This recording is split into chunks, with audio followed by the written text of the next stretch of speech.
Herkese merhaba arkadaşlar, kanalımıza hoş geldiniz. Afra Saraçoğlu uçakta paylaşım. Son olarak Yalı Çapkını dizisinde rol alan Afra Saraçoğlu uçakta verdiği post takipçilerin beğenisine sundu. Yalı Çapkını dizisinde 3 sezon boyunca Seyran karakterine hayat veren Afra Saraçoğlu, oyunculuk performansıyla yanı sıra kariyeriyle sık sık medyanın gündeminde oluyor. Güzel ve ünlü oyuncu uçakta seyahat ederken verdiği poz takipçilerinin beğenisine sundu.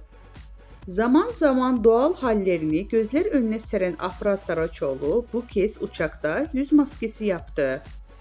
Kulaklığında kulaklık, yüzünde maskeliyle poz veren ünlü oyuncu paylaşımı büyük ilgi gördü. Öte yandan Afra Saraçoğlu yeni sezonda Aile Bir İmtihandır Abim dizisiyle ekranlara dönecek. Ünlü isim imzalı dizide Kenan Emirzalıoğlu ile başrollerini paylaşacak. Bizden bu kadar arkadaşlar. Videolarımızı beğenip kanalımıza abone olmayı unutmayalım. Hoşça kalın.